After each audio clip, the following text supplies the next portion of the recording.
Founded in 1636 as a citizen force, the U.S. National Guard is a group of 450,000 men and women voluntarily serving across all 50 states and 4 U.S. territories.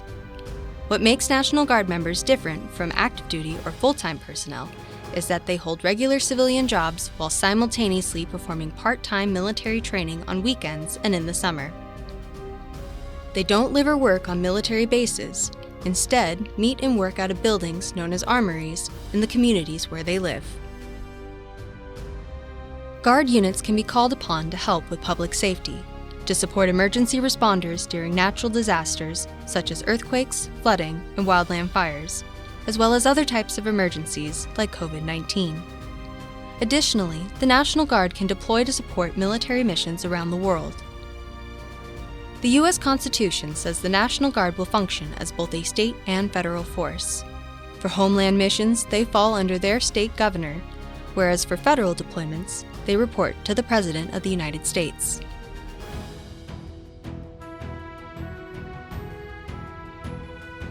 Article 1, Section 8, Clause 15 of the U.S. Constitution authorizes Congress to provide for calling forth the militia to execute the laws of the Union, suppress insurrections, and repel invasions.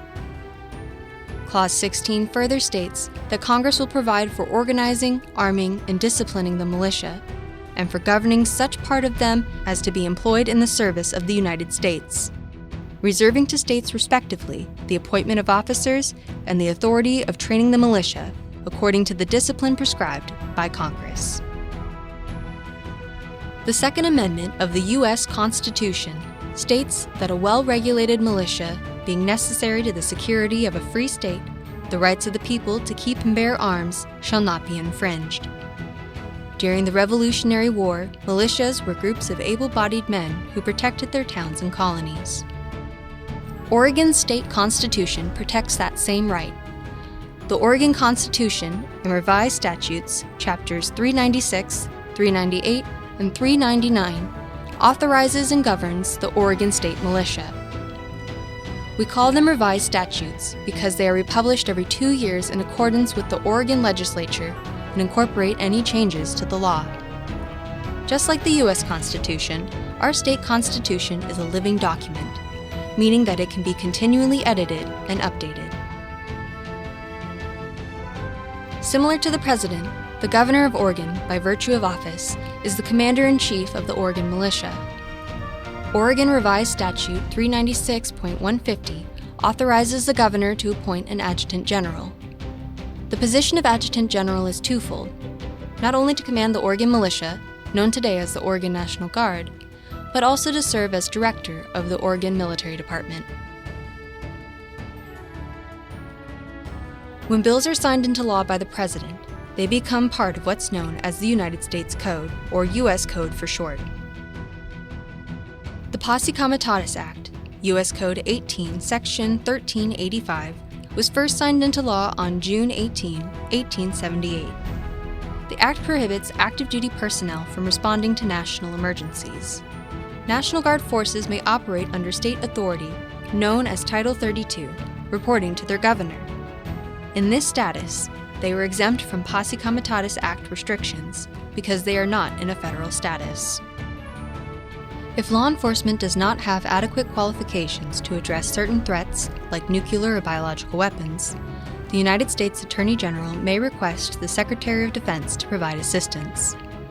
Active duty military members may also be called upon to provide surveillance and intelligence gathering for domestic law operations such as drug interdictions or counterterrorism missions. Use of the Insurrection Act, Title 10, U.S. Code, Chapter 15, provides the only exception to Posse Comitatus.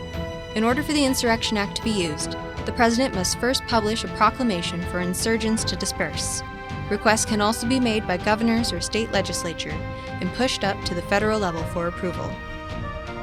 Some examples of the Insurrection Act being invoked include during federally mandated desegregation, the looting following Hurricane Hugo in 1989, and during the Los Angeles riots of 1992.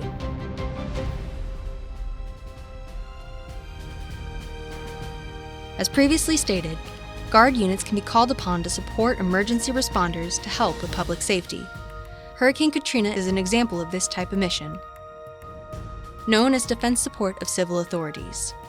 These types of support missions are typically coordinated through the state's Office of Emergency Management and may include the Federal Emergency Management Agency, depending on the complexity of the situation.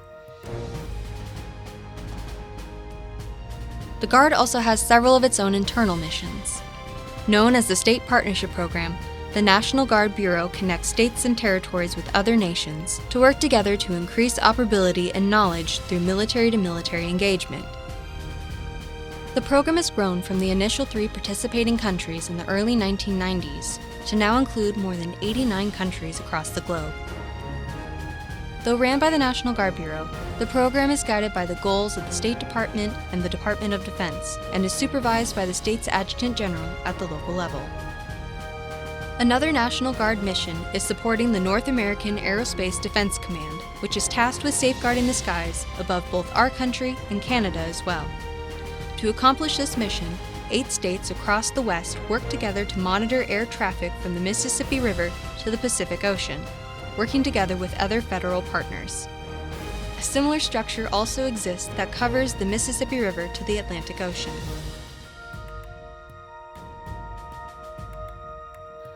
The National Guard provides the citizens of each state and territory, as well as our country, with a ready force of citizen soldiers and airmen, ready to respond to any contingency when called upon, living up to our motto of always ready, always there.